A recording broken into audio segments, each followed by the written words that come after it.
Hello my dear student, आज हम करेंगे क्लास 9th का चैप्टर नंबर 4 एसएसटी का, जिसका नाम है early human and beginning of civilization. तो जैसे चैप्टर के नाम से पता चल रहा है, हमें इस चैप्टर में जो शुरुआत के जो मानव थे और जो सिविलाइजेशन है उसकी शुरुआत कैसे हुई और कौन कौन सी सिविलाइजेशन है उसके बारे में हम इसमें स्टडी करेंगे। तो एज़ वी नो दैट कि जो अर्लीस्ट ह्यूमन बीइंग थे, जो हमारे अर्लीस्ट एंसेस्टर थे, यानी हमारे जो पूर्वज थे, वो कब कहाँ और कैसे रहा करते थे, क्या खाते थे, है ना, किस जगह पर रह रहे हैं, वो क्या वो एग्रीकल्चर कर रहे हैं या नहीं कर रही हैं, और आज के ह्यूमन बीइंग उन सब में कैसे ट्रांसफॉर्मेशन आया, कैसे चेंजेस आए, इन सब के बारे में इस चैप्टर में स्टडी करने वाले हैं। तो मेजरली एक नॉन राइटिंग सिस्टम है जिसका नाम हमें जो सिंधु सरस्वती जो इंडस वैली सिविलाइजेशन है, जिसे हम हड़प्पन सिविलाइजेशन भी कहते हैं, उसकी राइटिंग सिस्टम के बारे में भी जानेंगे हम। तो एक छोटा सा बताया गया है कि कैसे जो हड़प्पन सिविलाइजेशन है वो एक पिक्टोग्राफिक स्क्रिप्ट का इस्तेमाल करती थी लिखने के लिए। पिक्टोग्राफी इसका नाम से पता चल रहा है, पिक्चर्स का इस्तेमाल करते थे लिखने के लिए। ये इनकी स्क्रिप्ट है, इसे हम पिक्टोग्राफिक कह रहे हैं, जिसे हम सिंधु लिपि भी कहते हैं। ऐसे ही मेसोपोटामिया है, जैसे कि सुमेरियन, मेसोपोटामिया के अंदर ही सुमेरियन है, वहाँ पर हम क्यूनिफॉर्म स्क्रिप्ट का इस्तेमाल करते थे। और हमारे जो एंशियंट इजिप्ट है वो हेरोग्राफिक स्क्रिप्ट का इस्तेमाल करते थे। तो देखते हैं हम आखिर क्या है इस चैप्टर में। आपको एक एग्जांपल दिखाया गया, ये हड़प्पन स्क्रिप्ट है ऑन अ सील। एक सील पर कैसे एक स्क्रिप्ट लिखी गई है, कैसे मेंशन किया गया है, क्या क्या लिखा गया है, वो सब यहाँ पर दिखाया गया है। तो the invention of writing before and after, ये वेरी इंपॉर्टेंट टॉपिक है कि पहले और आफ्टर में, यानी पहले और बाद में क्या क्या चेंजेस आते हैं राइटिंग के इन्वेंशन में। तो अगर हम बात करें अगर ह्यूमन हिस्ट्री को लेके, जो 99% है जो हिस्ट्री लिखी गई है पहले, वो ह्यूमन हिस्ट्री पे मेजरली डिपेंड करती थी, उसके इर्द गिर्द ही लिखी जाती थी। लेकिन बाद में क्या हुआ, जो ह्यूमन हिस्ट्री के अलावा बहुत ज़्यादा कम ध्यान दिया गया, यानी कि 1% ही मान लो सिर्फ ह्यूमन हिस्ट्री पे लिखा गया, और बाकी जो है प्रेजेंट से रिलेटेड अब लिखा जाता है। एंड इसके जो मेन सोर्सेज देखें, बहुत सारे टूल्स हैं, एंड जितने भी ह्यूमन मेड जो हमारे एंसेस्टर हैं उन्होंने जो भी आर्टफैक्ट्स बनाए थे, है ना, उसके बारे में हम स्टडी करते हैं कि कैसे वो टूल्स उनकी लाइफ में कैसे योगदान दे रहे थे। लेकिन आज की बात करें हम, मटेरियल रिमेन्स और राइटिंग डॉक्यूमेंट, ये दोनों ही इम्पॉर्टेंट होता है कि ये हमें हेल्प करता है कि कैसे उस टाइम पे सोसाइटी और पीपल लिव कर रही थी और कैसे जी रही थी। एंड लाइफ ऑफ पीपल की बात करें, जनरली क्या है, डिफ़िकल्ट है अंडरस्टैंड, समझने में डिफ़िकल्ट है कि कैसे लोग वहाँ पर रह रहे थे। और लिटरेचर की बात करें अगर हम, लेकिन आफ्टर पीरियड में तो लिटरेचर मिला, लोगों ने लिखना शुरू करा, और उससे हमें वहाँ के इवेंट जैसे पॉलिटिकल, सोशल, कल्चरल लाइफ के बारे में पता चलता है। एंड मेज़रमेंट ऑफ टाइम की बात करें कि हम वहाँ पर पहले हम अप्रॉक्स का टाइम हम लगाते हैं, लेकिन आफ्टर हमने एक एग्जैक्ट डेट हमने किसी कल्चर से डिनोट करके, किसी भी इवेंट को डिनोट करके उसको हमने एक नाम दे दिया कि हाँ उस टाइम पे ये वॉर हुई होगी, इस टाइम पे ये हुआ होगा। ठीक है, तो अगर हम बात करें why should we study early human history, आखिर हमें क्यों पढ़नी चाहिए अर्ली ह्यूमन हिस्ट्री, तो इस टॉपिक में हम जानेंगे, देखते हैं क्या है। तो the study of early human history, यानी कि अगर हमें अर्ली ह्यूमन हिस्ट्री पढ़नी है तो हमें ये समझना ज़रूरी है कि कैसे कि हमारा जो कैसे एक प्रोसेस चलता आया ह्यूमन काइंड बियोलॉजिकल का, कैसे कल्चरल एवोल्यूशन हुआ है, और कैसे क्लाइमेट एंड एनवायरनमेंट ने योगदान किया है कि कैसे ये चेंजेस हुए। एंड ह्यूमन का जो बियोलॉजिकल स्ट्रक्चर जो चेंज हुआ है ना, जिसकी वजह से कल्चरल एवोल्यूशन भी हुआ है ना कि सिर्फ इन दोनों का चेंज की वजह से नहीं, बल्कि क्लाइमेट जो कि एनवायरनमेंट, उसका भी बड़ा योगदान था। ठीक है, अगर हम बायोलॉजिकल इवोल्यूशन की बात करें, इसका जो मीनिंग है यहाँ पर कि जो हमारे अर्ली एंसेस्टर थे उनका जो फिज़िकल है, वहाँ पर फिज़िकल और जेनेटिक चेंज आती हैं, जिसे हम अर्ली एंसेस्टर, उसका नाम दिया गया यहाँ पर एस्ट्रोलोपिथेनी साइंस। ठीक है, एस्ट्रोलियस का मीन्स है सदर्न, एंड पिथिकस का मतलब है primates. It evolve into modern human being, जो इवॉल्व हुआ है वहाँ से, और आज की ह्यूमन बींग को हम कह रहे हैं होमोसेपियंस। तो पहले ह्यूमन बींग का नाम याद रखना है, और जो आज के ह्यूमन बींग है उसको आपको याद रखना है। ठीक है, तो यहाँ पर आपको बताया गया कि कैसे अर्ली ह्यूमन बींग इधर उधर मूव कर रहे थे। ये तो काफ़ी सारी जो इन्वायरमेंटल कंडीशन है ना उस टाइम पे कैसे ह्यूमन डेवलप कर रहे हैं टूल्स को, टेक्निक का कैसे इस्तेमाल कर रहे हैं, टेक्नोलॉजी से कैसे इस्तेमाल कर रहे हैं, और कैसे वो नेचुरल रिसोर्स का इस्तेमाल करके न्यू न्यू चीज़ों का इनोवेशन कर रहे थे। तो ओवर द टाइम क्या हुआ कि लोगों की जो लाइफ थी वो बेसिकली हंटिंग और गैदरिंग पे ही डिपेंड करती थी। लेकिन वहाँ से एक मेजर चेंजेस आते हैं कि लोग क्या करने लगे, एग्रीकल्चर करने लग गए, यानी कि हंटिंग गैदरिंग के अलावा वो क्या करने लग गए, एग्रीकल्चर। ये एक दिन में नहीं हुआ, ये एक लॉन्ग पीरियड का टाइम है, क्योंकि क्लाइमेट चेंज हो रहा था। ठीक है, बहुत सारे फैक्टर है, एक ही फैक्टर नहीं है। The ability to produce surplus food. अब यहीं पर क्या होता है, एग्रीकल्चर से क्या हुआ, जब एग्रीकल्चर करने लग गए तो प्रोडक्शन बढ़ा, फूड प्रोडक्शन बढ़ा। फूड प्रोडक्शन बढ़ने की वजह से क्या हुआ, जो सरप्लस था, जो भी प्रोड्यूस बन रहा था, तो उससे क्या करने लग गए हम, सरप्लस होने लगा फूड का, है ना। तो और इसकी वजह से क्या होता है, बहुत ज़्यादा इमरजेंस देखने को मिलता है और हमारी सिविलाइजेशन और भी ज़्यादा इमर्ज होती है। अभी ध्यान रखना है, होमो इरेक्टस कौन है, ये अर्ली ह्यूमन एंसेस्टर है जो स्टोन्स का इस्तेमाल करते थे, जैसे कि हैंड एक्स एंड क्लेवर का इस्तेमाल करते थे।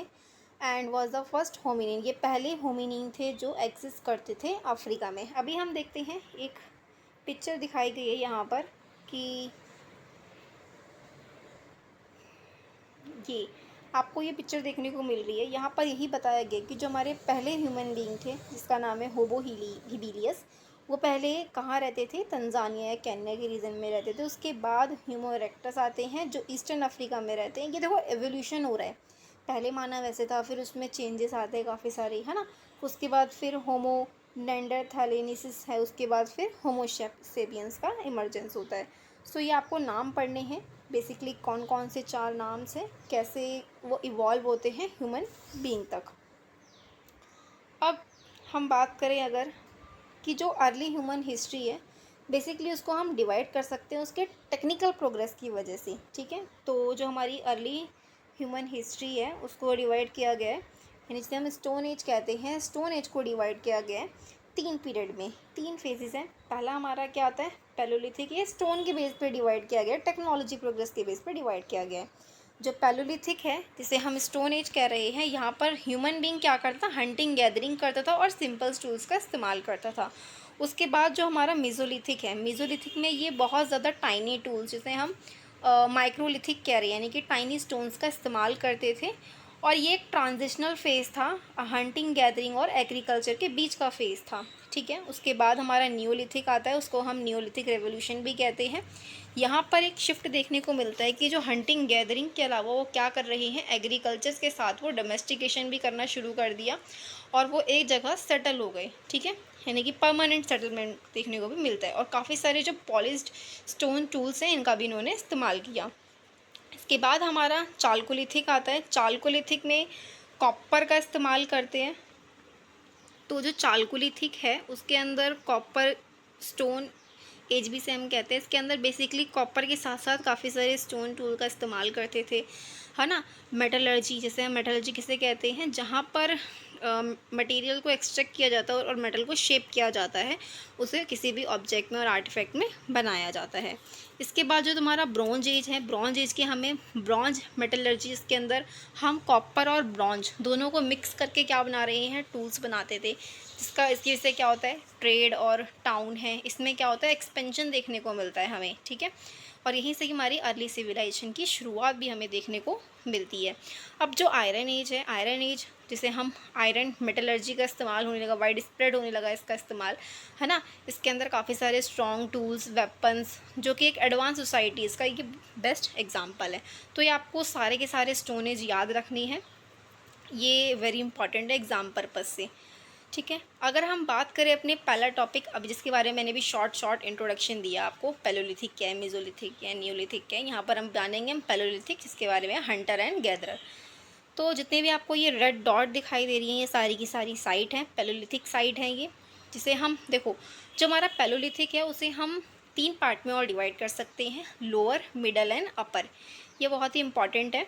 ठीक है, ये जितने भी आपको साइट दिखाई दे रही हैं रेड वाली, ये सारी की सारी आपकी पैलोलिथिक साइट है। ठीक है, और जितने भी आपको ये ब्लैक में नज़र आ रहा है ये सारी आपकी मेसोलिथिक साइट, और जितने भी आपको वाइट शेड में नज़र आ रहा है, जैसे मेहरगढ़ है ना, ये सारी क्या है, ये सारी आपकी न्यूलिथिक साइट्स हैं। तो देखते हैं क्या है। तो जो हमारा स्टोन हेज है, मैंने बताया उसको 3 स्टेज में डिवाइड किया है हमने, पैलोलिथिक, मेसोलिथिक एंड नियोलिथिक। जो पैलोलिथिक है उसका मतलब ओल्ड है, एंड लिथिक का मीन्स स्टोन है, यानी कि पुराने पत्थर।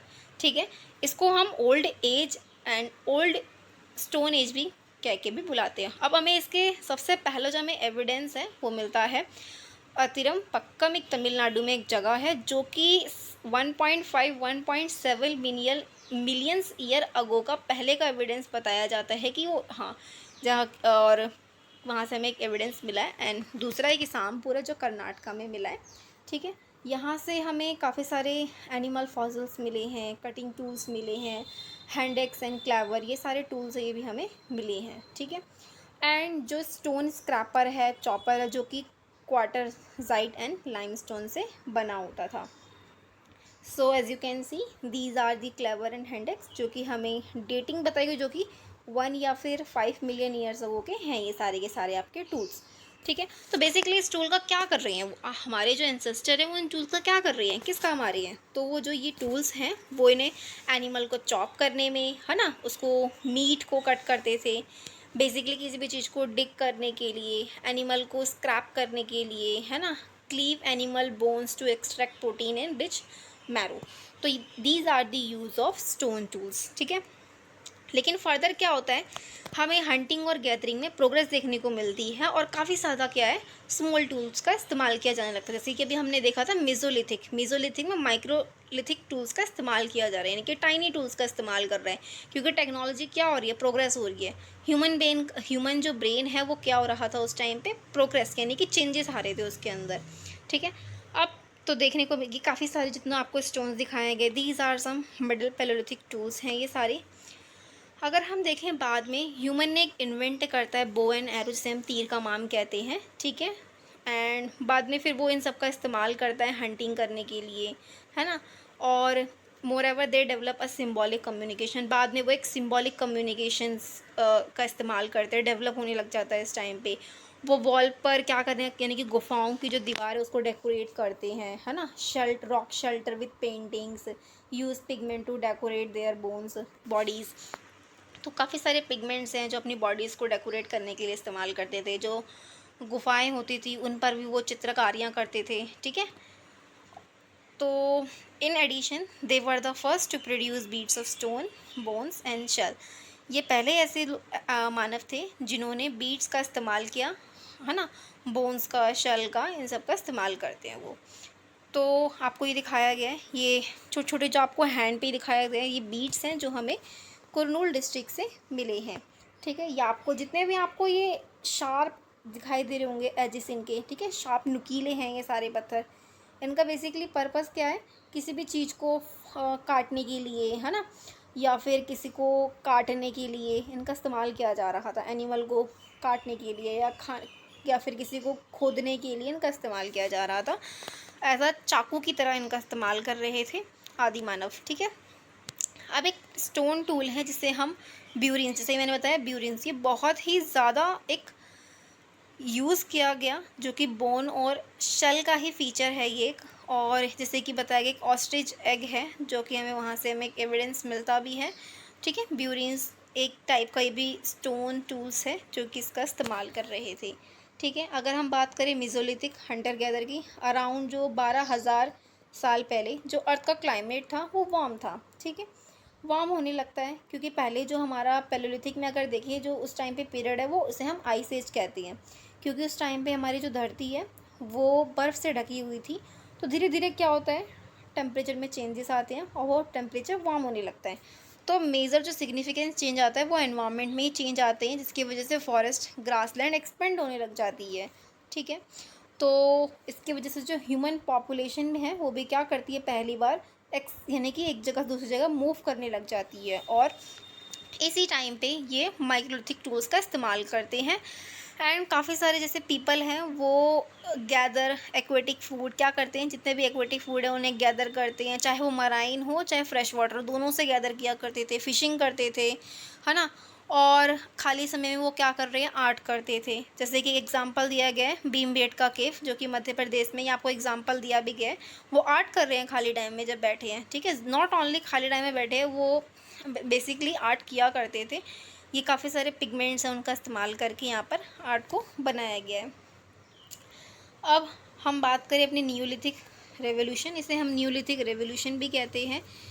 ठीक है, क्यों? क्योंकि इस टाइम पे हमें देखने को मिलता है कि जो डिफरेंट टाइप का फूड रिसोर्स है वो यहाँ पर उगना शुरू हो जाता है, और ये एक ग्रेजुअल ट्रांजिशन होता है food producing way of life. It is also known as neolithic revolution, जिसे हम एक क्या कहते हैं, न्यूलिथिक रेवोल्यूशन नहीं कहते, because there is a gradual transition हो रहा है यहाँ पर फूड प्रोड्यूसिंग में। ठीक है, तो रेवोल्यूशन किस चीज़ का रेवोल्यूशन? डोमेस्टिकेशन का, है ना, एनिमल्स का, प्लांट का, एंड जो ह्यूमन बीइंग है वो क्या कर रही है, एग्रीकल्चर कर रहे हैं, उससे प्रोडक्शन हो रहा है, सरप्लस प्रोडक्शन हो रही है। ठीक है, उसका वो इस्तेमाल बाद में फिर ट्रेडिंग के लिए भी करते हैं। ठीक है, तो इसीलिए हम न्यूलिथिक को हम रेवोल्यूशन भी ऐसा कहते हैं। तो इसी टाइम पे क्या होता है, जो फार्मर है वो टूल्स बना रहा है फूड को। इसी टाइम पे हमें देखने को मिलता है जब पोइट्री है, पोइट्री का भी इस्तेमाल होने लग जाता है, क्योंकि उन्हें फूड को स्टोर करना है। भाई खाना उग रहा है, जितना भी प्रोड्यूस हो रहा है वो स्टोर भी तो करेंगे कहीं ना कहीं, तो उन्हें स्टोर करने के लिए क्या कर रहे हैं, वो पोइट्री में स्टोर किया करते थे उन्हें। ठीक है, इसे बताया गया अर्थनवेयर पोइट्री का इस्तेमाल किया, जो कि डिफरेंट साइज एंड शेप की हुआ करती थी। और पहली बार हमें यहाँ पर विलेज सेटलमेंट देखने को मिलता है, और यहीं से ही हमारी अर्बन रेवोल्यूशन की शुरुआत होती है। ये न्यूलिथिक स्टोन टूल्स हैं, एक जिसका नाम है चार्ट, जो कि एक इसका भी इस्तेमाल किया जाता है, आगे हम देखेंगे, जिसमें एक it is a gradual shift होता है from hunting to gathering to agriculture way of life across a different region of the world. अच्छा, हम ये नहीं कह सकते कि जो ट्रांजिशन है हर जगह सेम ऐसी रहा है, नहीं, हर जगह का अलग अलग पीरियड है और अलग अलग चेंजेस आ रहे थे हर जगह पर। ठीक है, तो हम देखते हैं, ये दिखाया गया, देखो पोइट्री, फिर लाइव स्टॉक, जैसे कि वेस्ट अफ्रीका में पोइट्री, मतलब पोइट्री पहले आई है, फिर उसके बाद कल्टीवेशन हो रहा है। वेस्ट एशिया में क्या हो रहा है, पहले सेडिमेंटेशन हो रहा है, फिर कल्टीवेशन हो रहा है, फिर लाइव स्टॉक, बाद में पोइट्री आ रही है। इंडिया में पोइट्री का मर्जेंस कल्टीवेशन कर रहे हैं, है ना। तो डिफरेंट डिफरेंट टाइम पीरियड पे अलग अलग जो है चेंजेस हो रहे हैं, और अलग अलग सब में टेक्नोलॉजी में इनोवेशन हो रहा है, कि कहीं पर कुछ हो रहा है तो कहीं पर किसी चीज़ का इन्वेंशन हो रहा है। तो हम ये नहीं कह सकते कि हर जगह एक सेम जैसा पीरियड था, नहीं, हर जगह पर सेम नहीं था। तो अगर हम बात करें न्यूलिथिक पीरियड इन इंडियन सब कॉन्टिनेंट, अगर हम इंडियन सब कॉन्टिनेंट में एक एग्जांपल है जिसका नाम है मेहरगढ़। मेहरगढ़ एक साइट का नाम है जो कि बोलन रिवर के पास में है, जो कि बोलन रिवर जो कि एक नदी का नाम है वहाँ पर है, जो कि आज के पाकिस्तान में। ये सबसे ओल्डेस्ट न्यूलिथिक साइट है। यहाँ पर हमें सबसे पहले अर्लीस्ट एग्रीकल्चर विलेज देखने को मिलता है, और यहाँ पर people build handmade sun dried brick house. यहाँ पर लोगों ने क्या करा था, हाथों से बनाए गए जो भी ईंटें हैं, जो ईंटें होती थी वो पहले सन ड्राई किया जाता था, उसके उससे क्या बनाया, घर बनाया, और ग्रेनरीज बनाई थी इन्होंने। And they buried their dead in a grave. और ये लोग क्या करते थे, जितनी भी ग्रेव होती थी उन्हें वो buried their dead in a grave में रखा करते थे उन लोगों को। एंड वैरायटी ऑफ ऑर्नामेंट, काफ़ी सारे जो ऑर्नामेंट हैं, सेमी प्रीशियस स्टोन्स हैं, उनका इस्तेमाल करते थे, बनाते थे, जैसे कि लेपिस लज़ूला, कार्नेलियन एंड शेल्स, इन सब का इस्तेमाल किया और बनाते थे। एंड कल्टीवेशन, जैसे कि वीट, बार्ले, है ना, शीप का पालन करते थे, गॉड का भी, इन सब का, जैसे कि जेबू एक हम बुल है उसका भी करते थे ये लोग, पाला करते थे अपने साथ। And they were the first, ये पहले थे जिन्होंने कॉपर ऑब्जेक्ट बनाए, कॉपर से ऑब्जेक्ट बनाया करते थे। ठीक है, तो ये आपको बताया गया कि कैसे मेहरगढ़ एक न्यूलिथिक का एक एग्जाम्पल दिया गया है, कैसे यहाँ पर क्या हो रहा था और क्या क्या यहाँ पर एविडेंस हमें देखने को मिले हैं। तो इंडियन सब कॉन्टिनेंट में जो न्यूलिथिक एग्रीकल्चर कम्युनिटीज़ जो कि 2500 के आसपास हमें देखने को मिलेंगी, यहाँ पर कैटल, शीप, गॉड हर्डिंग, है ना, साथ में जितने भी कल्टीवेशन हो रहा है वो भी किया जा रहा है न्यूलिथिक में। तो these are the some examples of neolithic. अब हम बात करते हैं अपनी पहली सिविलाइजेशन, जिसका नाम है सिंधु सरस्वती सिविलाइजेशन। अभी हमने देखा कैसे न्यूलिथिक लाइफ में कैसे एक जो मेहरगढ़ है वो एज अ टाउन की तरह तो नहीं कह सकते, एक विलेज की तरह इमर्ज होता है वो। ठीक है, जो कि बलूचिस्तान में ही है मेहरगढ़। एंड फिर बाद में ये स्प्रेड होने लग जाता है धीरे धीरे, जो कि इंडस वैली तक भी स्प्रेड हुआ। एंड हमने देखो यहाँ पर, और ये पहली बार एक चालकोलिथिक साइट बन जाती है जिसे हम आज हिंदू सरस्वती सिविलाइजेशन भी हम कहते हैं। तो अगर हम देखें जो कॉपर टूल है उनका इस्तेमाल किया गया, जहाँ पर जो हमारी घाघरा सरस्वती रिवर है यानी कि सिंधु रिवर है, वो उसका एरिया कैसा था, एलुवियल प्लेन, और बहुत ही फर्टाइल था। ठीक है, यहीं पर ही और कॉपर टूल्स का इस्तेमाल होता है। फिर इसी की वजह से क्या होता है, फर्टाइल लैंड की वजह से काफ़ी सारी जो कम्युनिटीज़ हैं वो इंक्रीज़ होने लग जाती हैं। लार्ज स्केल में प्रोडक्शन होता है पोइट्री का, है ना, काफ़ी सारे। और उन्हीं पोइट्री में क्या दिख रहा है, हमें रीजनल डाइवर्सिटी देखने को मिल रही है एंड काफ़ी तरीके की पोइट्री बननी है, क्राफ्ट प्रोडक्शन हो रहा है। और जो हमारी हड़प्पन सिविलाइजेशन है उसे हम 3 फेज़ में डिवाइड कर सकते हैं। पहले आती है अर्ली हड़प्पा, उसके बाद मैच्योर हड़प्पा, उसके बाद लेट हड़प्पा।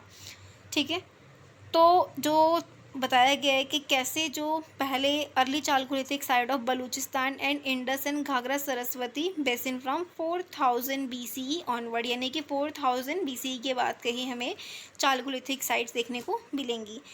और जैसे कि एक टेक्निक का नाम बताया गया रेडियो कार्बन डेट्स, यानी इनसे सजेस्ट किया गया है कि हाँ इस टाइम पे ये सब हुआ। वैसे कि एक प्री हड़प्पन फेज़ है जो माना जाता है कि 7000 से 5500 BC के बीच का टाइम पीरियड है ये। ठीक है, और यहीं पर हमें देखने को मिलता है कि जो पोइट्री का ट्रेडिशन है वो रुका नहीं। ठीक है, उसकी कंटिन्यूटी देखने को मिलती है। काफ़ी सारे सेमी प्रीशियस स्टोन्स हैं, बीड्स हैं, इन सब का इस्तेमाल करते हैं। टेराकोटा ऑब्जेक्ट का इस्तेमाल करते हैं। कॉपर से रिलेटेड जितने भी वर्क काम है वो भी हो रहे थे। काफ़ी सारे डेवलपमेंट होते हैं जैसे कि बिल्डिंग्स है ना, वॉल्स है, इन सब का सेटलमेंट्स हो रहा है। सील्स का इस्तेमाल करते थे ये लोग। राइटिंग स्क्रिप्ट की भी थी इनकी अपनी एक, है ना। तो हम कह सकते हैं जो हड़प्पर थे नॉट मियरली एग्रीकल्चरिस्ट, ये एग्रीकल्चरिस्ट तो नहीं थे, they are not merely agriculturist. ठीक है, they also practice a number of art. सिर्फ एग्रीकल्चर ही नहीं कर रहे हैं, वो आर्ट भी कर रहे हैं, क्राफ्ट भी कर रहे हैं, पोइट्री भी कर रही हैं। ठीक है, ताकि उनकी जो इकोनॉमी है वो भी क्या हो, बूस्ट। यानी इसको देखने को मिलता है कि यहाँ पर क्या हो रहा है, इकोनॉमिक में बूस्ट देखने को मिल रहा है। एंड जो पोइट्री है it remain from a different region show unique style in shape of vessels and their painted style. हमें पोइट्री है जो कि हर रीज़न से उनका यूनिक स्टाइल देखने को मिल रहा है, यूनिक शेप है उनकी, है ना, उस पर पेंट किया जा रहा है डिज़ाइंस को। तो काफ़ी सारे जो सेमी प्रीशियस स्टोन्स हैं, है ना, जिसका नाम है स्टोन बीड्स, उनका प्रोडक्शन करते थे। जैसे कि हमें एविडेंस मिला है अर्ली हड़प्पा में लोग क्या करते थे, बीड्स का प्रोडक्शन करते थे, जो कि हमें आज के हड़प्पा जो कि पाकिस्तान में है वहाँ से मिला है। और Kunal in Haryana and Datrana in Gujarat में, यहाँ से हमें इसके बीड्स प्रोडक्शन के मेड एविडेंस मिले हैं।